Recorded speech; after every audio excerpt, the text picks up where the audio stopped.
नमो बुद्धाय। एक दिन महाकाश्यप राजगृह में ध्यान कर रहे थे। वह निरोध समाधि की ध्यान कर रहे थे और ध्यान करने के बाद उठने के बाद उन्होंने सोचा कि आज मैं किसी गरीब के यहाँ जाऊंगा और वहाँ जा कर के भिक्षा ग्रहण करूंगा ताकि उस गरीब को पुण्य मिल सके, वह भी इस दुख जन्म मरण के चक्र से मुक्त हो सके। ऐसा सोचकर वह भिक्षाटन की ओर बढ़ता है। उस समय देवताओं का राजा शक्र इंद्र सब देख रहा था। महाकाश्यप अभी भी ध्यान से उठे हैं। तो इंद्र ने अपने जीवन को देखा तो उन्होंने पाया कि मैंने इतने जीवन में कभी भी किसी बुद्ध पुरुष अरहत को भोजन दान नहीं दिया है, इसीलिए मैं आज अवश्य ही दान दूंगा।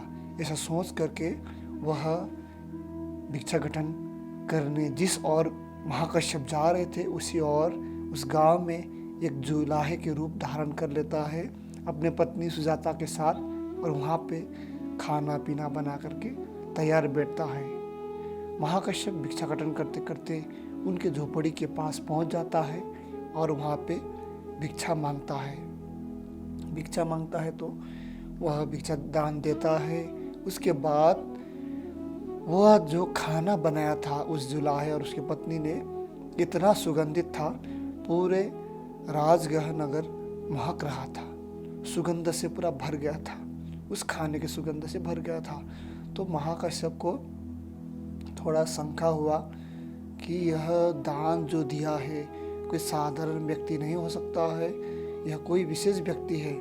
ऐसा सोच करके उन्होंने अपने अंतर्दृष्टि से देखा। जब वह देखता है तो उन्हें पता चला कि यह तो देवताओं का राजा इंद्र और उसकी पत्नी है। तो वह महाकाश्यप उनसे पूछता है कि आप लोग तो कोई साधारण व्यक्ति नहीं है, आप तो इंद्र है। तो अपने भेद खोल देता है इंद्र। फिर महाकाश्यप को अपने पूरे सच्चाई बताता है कि इन्होंने कभी पुण्य नहीं किया था, और वहाँ से वे लोग चले जाते हैं अपने अपने लोक में। तो यह सारे घटना भगवान बुद्ध श्रावस्ती में बैठे देख रहा था कि भगवान बुद्ध ने बताया कि आज इस प्रकार का घटना घटा है। तो भिक्षुओं को ये मन में प्रश्न आया कि यह महाकाश्यप जी आज इस ध्यान से उठे हैं और किसी गरीब के यहाँ भिक्षाटन करने जा रहा है, तो यह कैसे पता चला इंद्र को।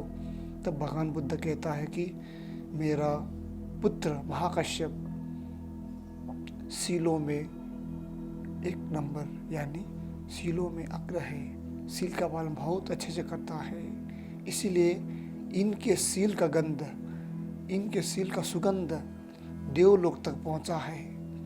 इसलिए इंद्र को पता चला कि आज महाकाश्यप इस ध्यान से उठा है और इसकी ओर भिक्षाटन करने जा रहा है। और यह पुष्पवज्ञ है, इसीलिए सुगंध के माध्यम से, फूल के माध्यम से किसी के गुण को बताता है भगवान बुद्ध। तो भगवान बुद्ध फिर आगे गाथा कहता है, अपमत्तो अयं गंधो यायं तगर चंदनं यो च शीलवतं गंधो वाति देवेषु उत्तमो। अर्थात तगर और चंदन की गंध तो थोड़ी सी ही फैलती है, शीलवानों की सुगंध देवलोक तक फैल जाती है। जितने भी फूल हैं, जितने भी पेड़ पौधे हैं जो सुगंध से भरा है, उसका गंध कुछ दूर तक जाता है, लेकिन शीलवानों की, शील सदाचार का जो अनुपालन करता है, उसका सुगंध देवलोक तक जाता है, ऐसा कह रहा है।